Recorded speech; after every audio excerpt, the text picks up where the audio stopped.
Halo sahabat tonton, siapa nih yang penasaran dengan kelanjutan cerita dari drama Perfect Family? Yuk kita mulai jalur cerita kelanjutan episode 9 dan 10 ya. Kemudian, orang tua angkat Sunhee menceritakan tentang kejadian saat hari Gyungho ditusuk. Beginilah versi orang tua angkat Sunhee. Jadi pada malam kejadian itu, Unju memasuki rumah Gyungho untuk memeriksa keadaan. Tapi tiba-tiba, Hyunmin menghampiri Unju. Hyunmin mengatakan kalau dirinya akan membereskan semua kekacauan ini. Lalu Hyunmin memeras Unju agar Unju membayar Hyunmin sebagai imbalannya. Unju juga mengatakan kepada detektif Shin kalau pada malam itu dirinya nggak bisa berpikir jernih. Jadi dia nurutin aja semua perkataan dari Hyunmin dan pergi dari rumah Gyungho. Kedua orang tua angkat Sunhee juga menambahkan kalau keesokan harinya setelah rumah Gyungho kebakaran, Hyunmin mendatangi rumah Sunhee dan memberitahu kejadian kemarin malam kepada Jin Hyuk. Hyunmin juga meminta uang tutup mulut kepada kedua orang tua angkat Sunhee. Nggak sampai di sana, Hyunmin juga mengambil kunci mobil Jin Hyuk dan berniat untuk menghabisi Suyeon. Karena Hyunmin menganggap kalau Suyeon adalah saksi di malam Gyungho ditusuk. Menurut versi kedua orang tua angkat Sunhee, Jin Hyuk tuh udah mencoba menghentikan Hyunmin. Tapi Hyunmin bersikeras untuk tetap pergi untuk menghabisi Suyeon. Aduh, ini siapa yang bohong dah ya? Semua punya versinya sendiri-sendiri nih. Unju lalu mengakui kalau sebelumnya Unju sudah membeli selai kacang dengan berniat untuk membunuh Hyunmin. Karena Hyunmin memiliki alergi yang sama dengan Sunhee, yaitu alergi kacang gitu. Kedua orang tua angkat Sunhee pun menangis dan berkata kalau mereka udah nggak tahan lagi dengan semua perbuatan dari Hyunmin. Mendengar hal itu, detektif Shin menanyakan di mana Hyunmin berada sekarang. Detektif Shin lalu mengerahkan pasukan khusus ke tempat Hyunmin dan Sunhee berada. Ketika detektif Shin dan kedua orang tua angkat Sunhee sampai di TKP, polisi sudah menangkap rekan Hyunmin. Jin Hyuk lalu memohon kepada detektif Shin agar membiarkannya masuk ke dalam gedung terbelengkalai, tempat Sunhee berada. Sedangkan Hyunmin terus mengatakan kepada Sunhee kalau orang tua angkat Sunhee itu akan menelantarkan Sunhee. Tapi Sunhee menyanggah semua perkataan dari Hyunmin. Pada saat yang sama, Jin Hyuk tiba di lokasi Hyunmin dan Sunhee berada. Hyunmin langsung menodongkan pistol ke arah Sunhee sebagai sandera, sembari meminta uang tebusan. Jin Hyuk pun membawa tas besar yang diklaimnya sebagai uang tebusan yang Hyunmin minta sebelumnya. Ketika Jin Hyuk meminta Hyunmin untuk melepaskan Sunhee, Hyunmin malahan mengarahkan pistolnya kepada Jin Hyuk. Langsunglah penembak jitu menembak Hyunmin. Sunhee pun terlepas dari cengkeraman Hyunmin. Tapi saat Sunhee hendak menghampiri Jin Hyuk, Sunhee malahan berhenti dan kembali menghampiri Hyunmin yang terluka. Sunhee kemudian menekan luka tembak di perut Hyunmin untuk menghentikan pendarahannya. Ketika itulah Hyunmin jadi mengingat kembali kenangan masa dulu. Saat Hyunmin dan Sunhee kecil masih bersama, Hyunmin menyadari kalau dirinya mencintai Sunhee. Tapi entah bagaimana semuanya jadi kacau kayak begini. Namun tiba-tiba, Jin Hyuk menghampiri dan menyerang Hyunmin, dan mereka pun terlibat perkelahian. Di tengah perkelahian mereka kemudian terjatuh dari gedung dan jatuh ke laut. Waduh, gila dah ini. Adegan kemudian beralih ke masa Sunhee kecil. Hyunmin membawa Sunhee ke rumah ibu Hyunmin, dan Hyunmin meminta ibunya untuk menjaga Sunhee. Ibu Hyunmin tentu kebingungan karena sepertinya hubungan ibu Hyunmin dan Hyunmin tidak dekat. Hyunmin lalu dengan menggila meminta uang kepada ibunya. Dan setelah mendapatkan uang, Hyunmin bergegas pergi dari rumah ibunya. Sunhee yang bingung akan semua ini kemudian mengejar Hyunmin. Namun Hyunmin berkata kalau dia akan kembali untuk Sunhee setelah dirinya mendapatkan banyak uang. Begitulah cerita perpisahan Hyunmin dan Sunhee. Setelah bapak anak ini berpisah, Hyunmin malahan menghabiskan uangnya untuk judi kuda gitu dong. Astaga. Hyunmin kesal bukan main karena kalah judi. Dan gak sampai di sana, saat Hyunmin berjalan di lorong, dia tidak sengaja disenggol oleh seorang pria tua yang sedang mabuk. Hyunmin jadi tambah gak senang hati kan?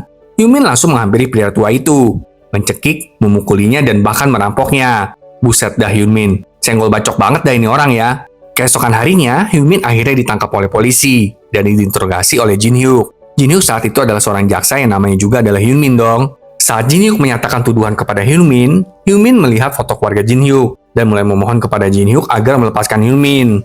Dengan alasan kalau Hyunmin punya ibu yang sudah tua dan anak kecil yang harus dinafkahinya. Ketika itu jugalah Hyunmin menyadari kalau Jin Hyuk memiliki nama yang sama dengan dirinya. Wah, benar-benar penuh twist sih ini di drama ya. Kita juga akhirnya tahu kalau Hyunmin dibebaskan oleh Jin Hyuk karena katanya buktinya kurang. Walaupun begitu, Hyunmin akan tetap diselidiki, tapi tanpa penahanan. Hyunmin tentu saja sangat senang dibebasin begitu aja oleh Jin Hyuk. Namun setelah bebas nih, Hyunmin malahan memanggil rekannya untuk mengajaknya bekerja sama buat ngejahatin Jin Hyuk itulah.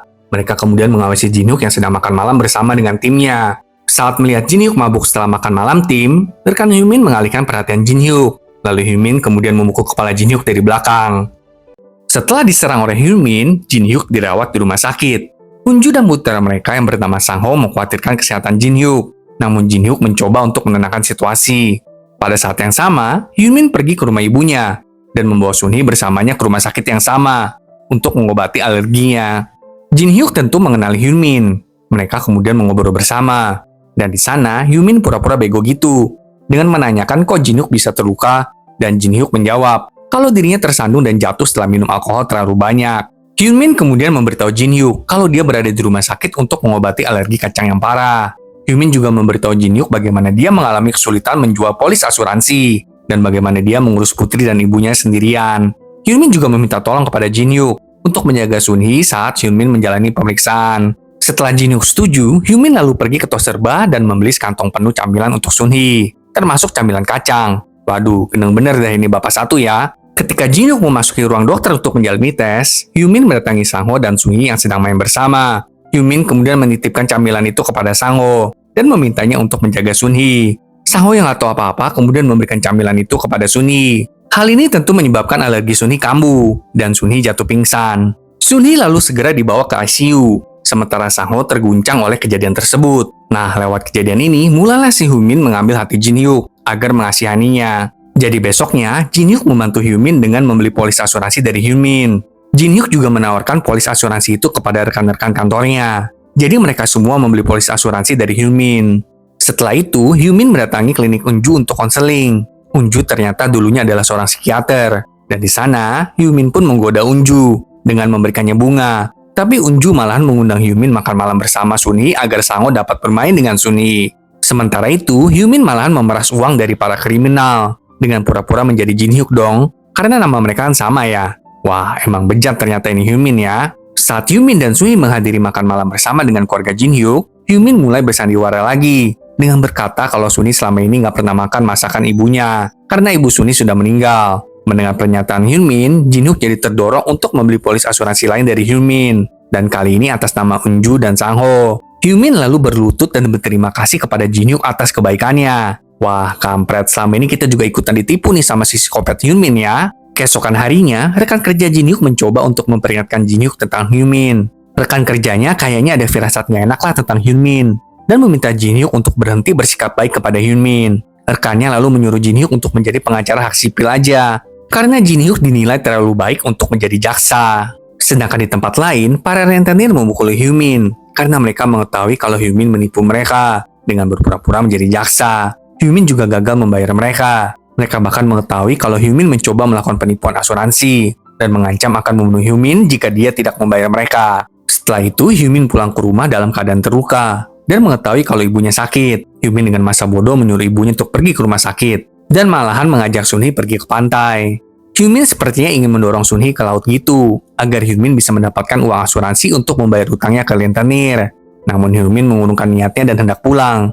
Tapi Hyun Min mendapat telepon dari rentenir yang telah melacak pergerakannya, dan mereka meminta Hyun Min untuk mendorong Sun Hee ke laut. Mereka bahkan berniat untuk menjadi saksi membela Hyun Min, agar uang asuransinya bisa keluar. Waduh, geneng pisan dah ini semua ya. Namun tiba-tiba, Jin Hyuk, Unju, dan Sang Ho juga ternyata ada di sana untuk piknik keluarga. Hyun Min tidak menutup teleponnya, agar para rentenir bisa mendengarkan percakapannya dengan Jin Hyuk. Rentenir itu juga akhirnya tahu kalau selama ini Hyun Min menyamar menjadi Jin Hyuk, karena nama mereka yang sama. Jin Hyuk lalu mengajak Hyun Min dan Sun Hee untuk pergi memancing dengan perahu mereka. Saat sampai ke tempat memancing, Hyun Min membawa Sun Hee ke sudut tebing dan hendak mendorongnya. Tapi saat itulah Sang Ho mendatangi mereka, sehingga Hyun Min mengurungkan niatnya. So nggak jadi lagi nih Hyun Min mencelakakan Sun Hee. Jin Hyuk lalu menghampiri Hyun Min dan menanyakan apakah semuanya baik-baik saja. Jin Hyuk memberitahu Hyun Min kalau Sang Ho adalah harapannya untuk masa depan. Dan Hyun Min juga memiliki Sun Hee.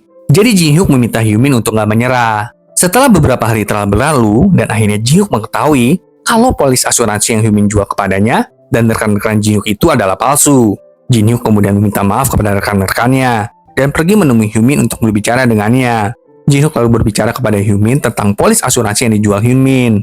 Jadi biaya polis asuransi yang dibayarkan oleh Jin Hyuk dan rekan Jin Hyuk itu ternyata diambil oleh Hyun Min. Jin Hyuk meminta Hyun Min untuk segera mengembalikan uang kepadanya dan rekan-rekannya, atau Jin Hyuk harus menuntut Hyun Min atas perbuatannya. Malam harinya, Jin Hyuk memberitahu Unju tentang Hyun Min.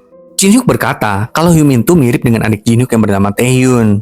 Dulu Taehyun tuh sulit beradaptasi di sekolahnya dan sering berkelahi. Ibu mereka sampai sudah lelah menghadapi Taehyun. Padahal sebenarnya Taehyun tuh dibully di sekolahnya dan berjuang mati-matian.